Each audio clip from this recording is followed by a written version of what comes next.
spent time looking at the periodic table and kind of just a general organization of the elements. Let's dive into really what we find interesting as a chemist is the electronic structure of atoms. So just reminding ourselves, we know that protons and neutrons live in the nucleus, and we have the positive protons and the neutral neutrons, and we can just kind of think of those as particles. And if I don't draw a charge in there, you know I'm referring to a neutral neutron. And we've talked about the electrons residing in outside of the nucleus. We've never really discussed yet how they're organized. So that's where we're going to pick up with this story, is the organization of electrons outside of the nucleus. So an electron is confined to a very specific region around the nucleus, and we refer to those very specific regions as energy levels. So they have a very particular energy that they're allowed to reside in. These regions occupied by electrons are called principal energy levels. Sometimes you'll hear those called shells, and they're abbreviated with the letter N. N stands for the principal energy level. These shells are numbered to let you know the energy contained in each orbital. So if I have a nucleus with positive protons and these neutral neutrons, and I draw a first energy level or a shell, this is where N equals 1.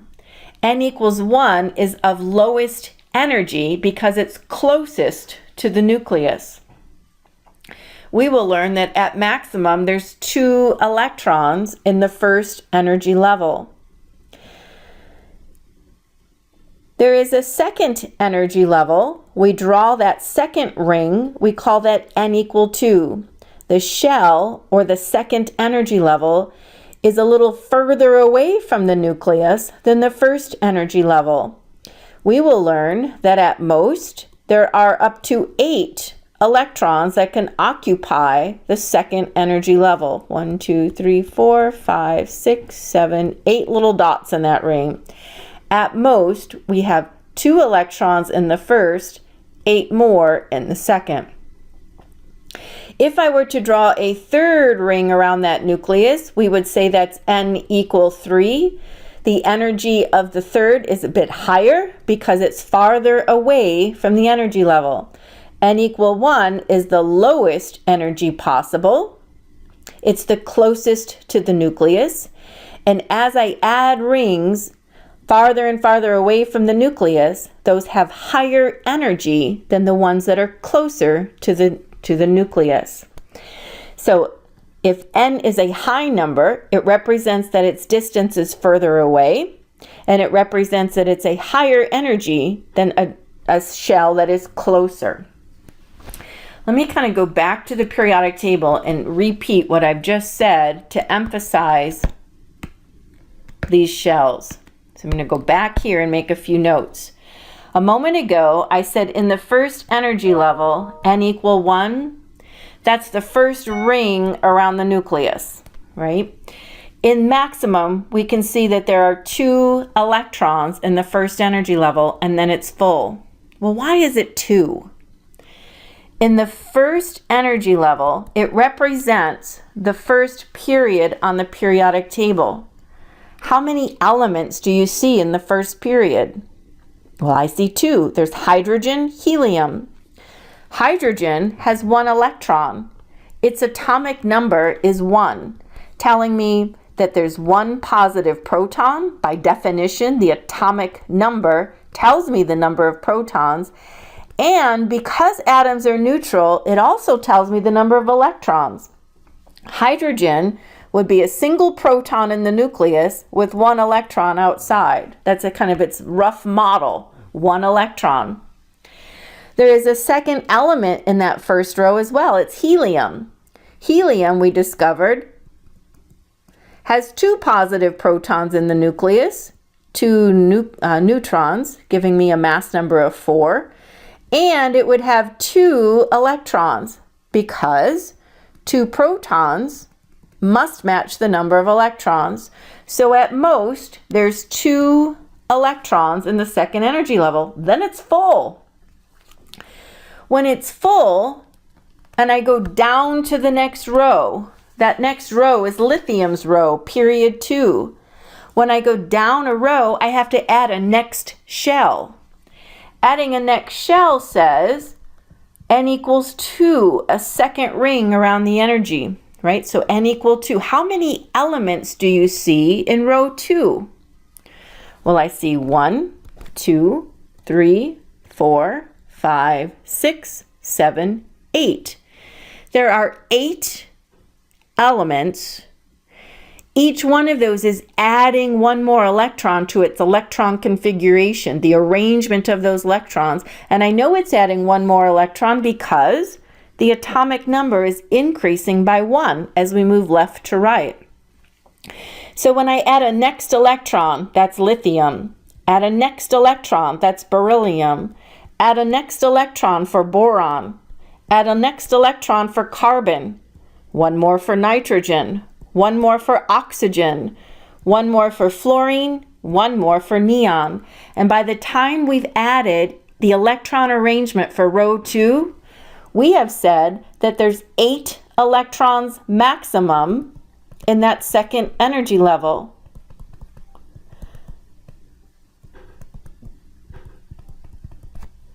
Then the row is full. We've reached the end of the row. Once we hit neon, that shell is closed down as full. A noble gas configuration has been achieved.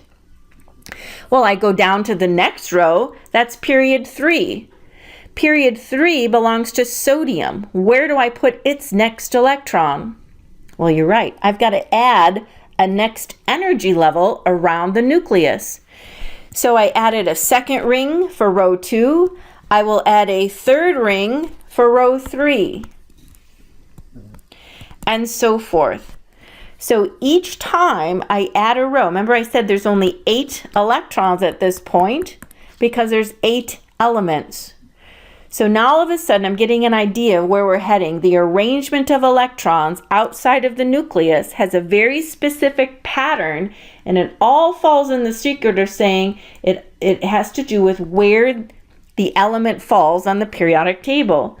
N are the shells, but really I know those shells by the period number it resides in. How many shells or energy levels is determined by the element's period number. How many electrons can go into that subshell is determined by what group number it lies in. Let's keep talking. We know that shells with larger numbers, the N, are farther away from the nucleus and can hold more and more electrons as we add them. The maximum number of electrons can be determined in each shell by given a quick little formula, and that formula is 2n squared, where n is representing the shell for the number.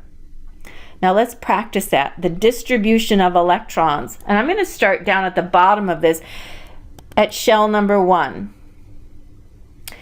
When I look at shell number 1, n equals 1, and we're going to use our formula 2n squared. What's 2 times 1 squared? Well, 1 squared is 1. 2 times 1 gives me 2. At most, our first energy level can hold 2 electrons. We said that. That's hydrogen, helium. What if n equals 2? So this means 2 times 2 squared. 2 squared is 4. 2 times 4 gives me 8 maximum electrons. Well, we knew that. Period 2 has 8 elements, lithium, beryllium, boron, all through neon. If n equals 3, 2 times 3 squared can be used to calculate the maximum number of electrons that can be found in each shell, each principal energy level. 3 squared is 9, so 2 times 9 gives me 18. In the 4th energy level, that's the 4th ring around the periodic table, we notice that now we're finally getting to some transition elements and so forth. 2 times 4 squared. Well, 4 squared, 4 times 4 is 16. So 2 times 16 is 32. There's 32 electrons maximum that fills the 4th energy level. So that little trick helps us determine how many electrons in each of the principal energy levels. The N equal 1, N equal 2, those are the rings around the nucleus called energy levels. These shells, or principal energy levels, are also divided into what we refer to as subshells. These are identified by 4 letters, and those letters represent shapes of the orbitals. S represents the spherical shaped. You'll see those look like spheres on an XYZ axis. P stands for principal. And we'll notice that there will be 3 different spatial orientations on an XY axis. P's look like hourglasses, or kind of the figure 8 or a dumbbell. Here is a piece of Y. Looks like a little hourglass on the Y axis. Here is a P sub X. Looks like an hourglass. And on the Z axis, I should have maybe drew those separately. Here is a P sub X. P sub Y, and a P sub Z. All I'm giving you is spatial orientation of a P axis. So what we look at is with an S-shaped cloud, spherical, P-shaped clouds look like little hourglasses. These little things that I've been drawing are referred to as orbitals. That's the very specific location within the shell. We have subshells. And the orbital is the region of space where the probability of finding an electron is quite high. In other words, mathematically speaking, I'm pretty sure an electron is within this spatial arrangement at any one given point in time, because electrons move extremely fast, so fast that they are more considered waves than matter. Each orbital can hold at maximum 2 electrons, and each must have opposite spin. So with the subshell, an S-shaped orbital has 1 shape. An S shape is spherical. I'm going to add another column here, and I'm going to say number of electrons, and I'll maybe even put maximum number of electrons.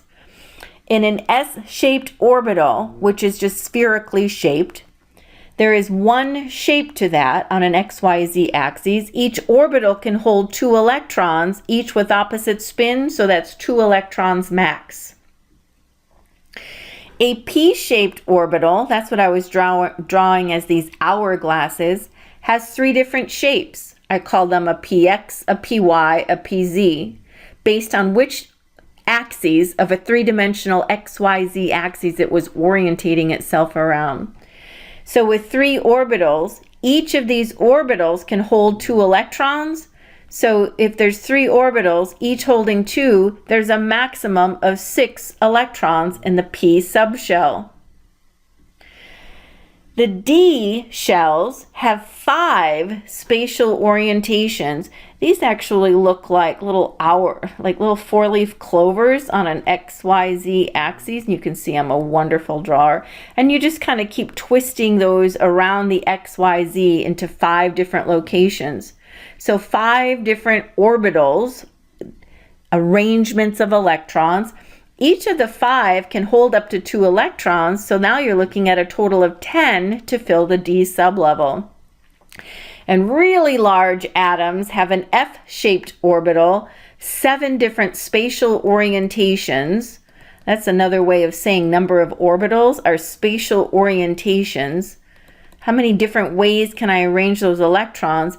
Each of those arrangements holds up to 2 electrons, so that's a total of 14 to fill the F sublevel. So let's put that together in a grid. If n equals 1, I have 1 orbital. It's an S-shaped cloud. The number in this sublevel would be 2 electrons because each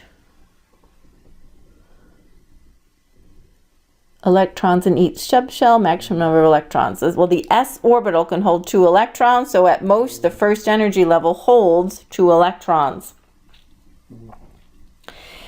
If n equals 2, we have 2 different types of orbitals. We have an S-shaped cloud and a P-shaped cloud. S's can hold 2 electrons. The P-shaped clouds, which have 3 different spatial orientations, can hold up to 6 electrons.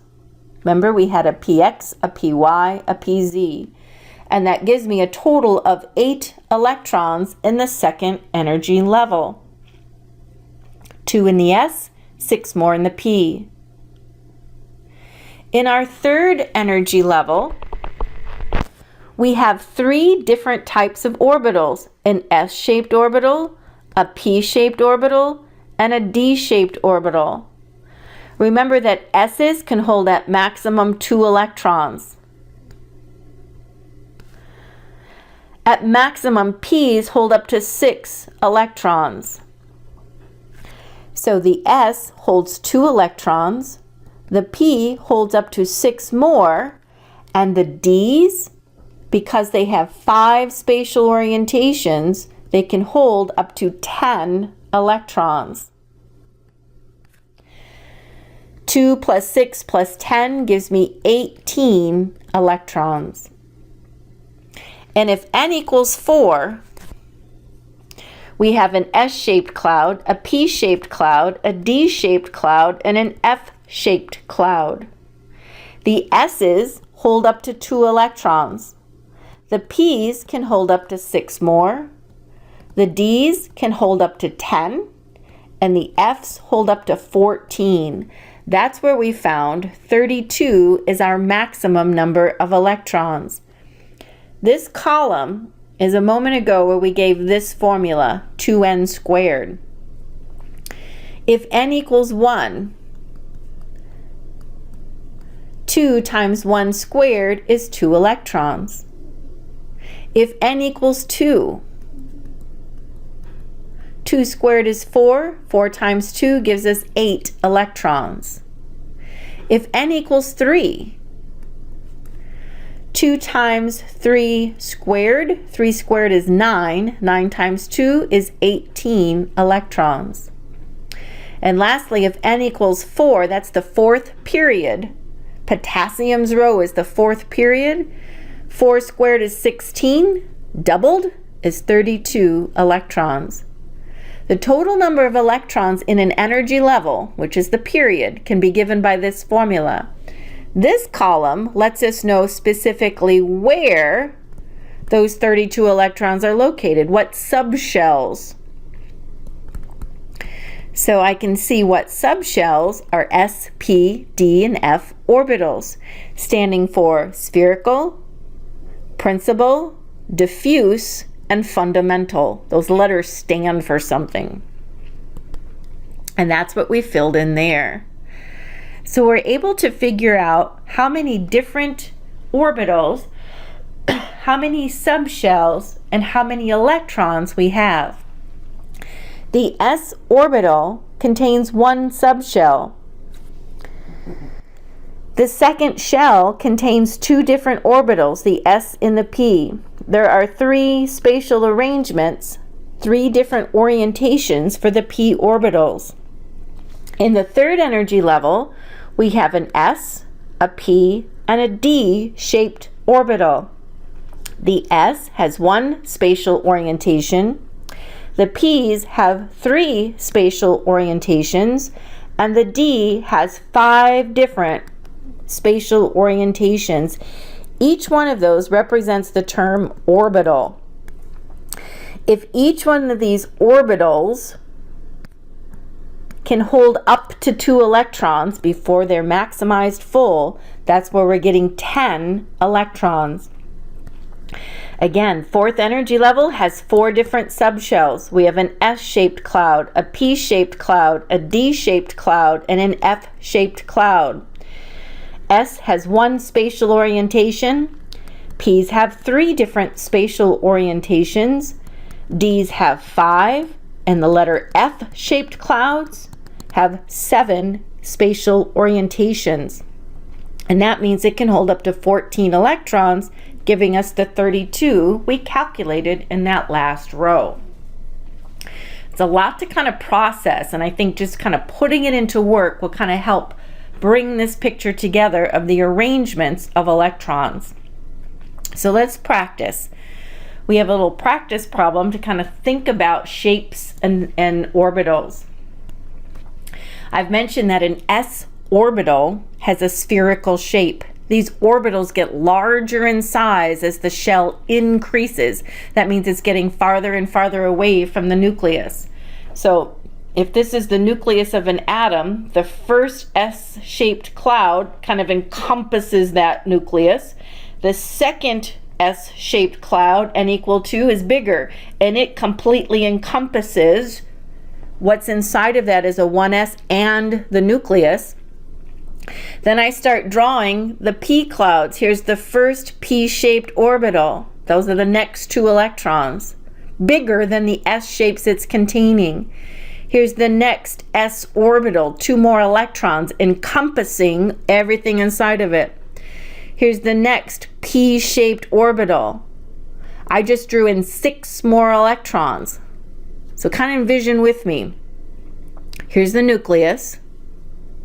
The first 2 electrons are making an S-shaped cloud, moving so fast everywhere, they're making a spherical shaped cloud covering, that's n equal 1, 2 electrons in an S-shaped cloud.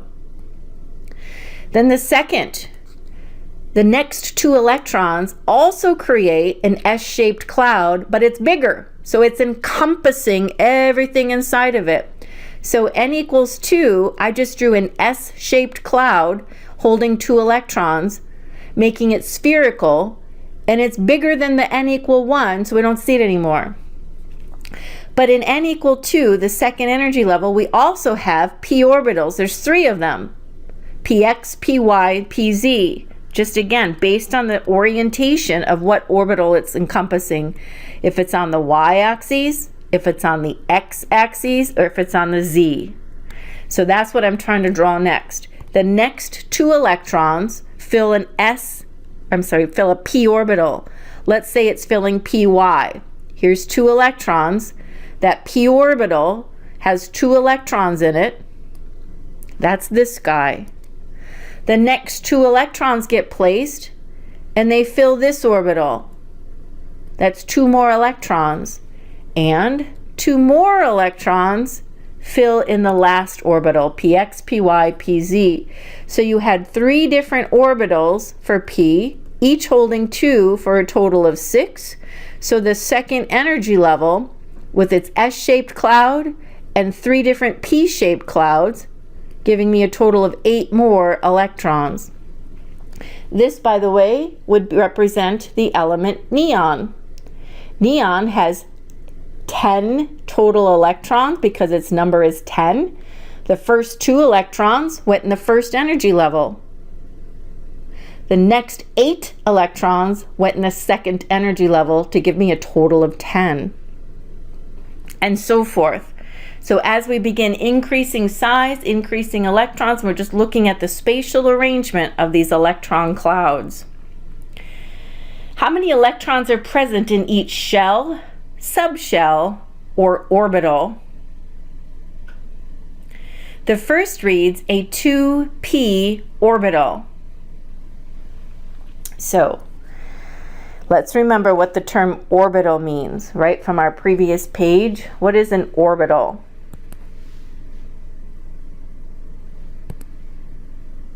I'm trying to find the page we defined it. An orbital is a region of space where the probability of finding an electron is high. Each orbital can hold only 2 electrons with opposite spin. The reason I took some time to find that is the following.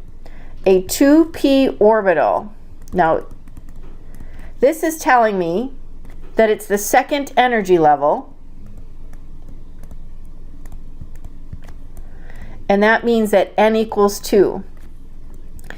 P is telling me the shape of the cloud, if you will, that it's going to be an hourglass shape. But this key term here, an orbital, that's the only word that pertains to this question, because any orbital can only hold 2 electrons, and they'll be opposite spins. If one is spinning clockwise, the other is spinning counterclockwise, again, to reduce repulsive forces of the like charges. So with this question, I want to emphasize the only thing that's important is the term orbital. Any orbital can only hold 2. I don't care what energy level it's in. I don't care the shape of the cloud. Any orbital holds at most 2 electrons. How many electrons can be in the 3D sublevel, the 3D subshell? So that goes back here. In the third energy level, we have a D sublevel. There are 5 orbitals. Each one of these orbitals can hold 2 electrons, but since there's 5 different shapes of the d orbital, a d sublevel can hold up to 10 electrons. So the d has 5 orbitals.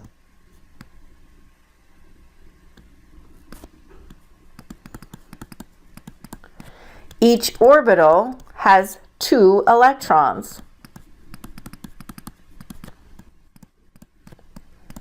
And that means we have a total of 10 electrons in the d sublevel. It does not matter what energy level. No matter what energy level I find d in, it will always have 5 little orbitals, each having 2 inside for a total of 10. Number 3. 3 says the 3d orbital. Well, what's the difference between number 1 and number 3? I gave you a 2p orbital. Here I'm giving you a 3d orbital. At most, any orbital can only hold 2 electrons. It doesn't matter what principal energy level. It doesn't matter the shape of the orbital. Just that any orbital has only 2 electrons inside, each with opposite spin.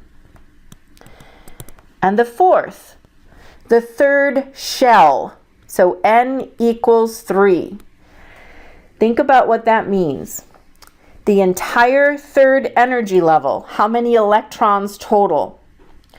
We'll have 2 in the S-shaped clouds, 6 more in the P-shaped clouds, and 10 more in the D-shaped clouds to give us a total of 18. That can be solved for quickly. If n equals 3, our formula says to find the total number of electrons for any particular shell, take 2 times n squared.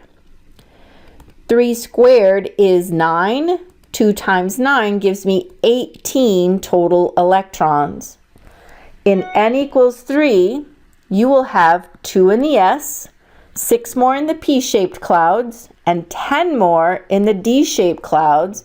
2 plus 6 plus 10 gives us 18 total electrons in that third energy level, and then it's full. We go down to the next subshell then.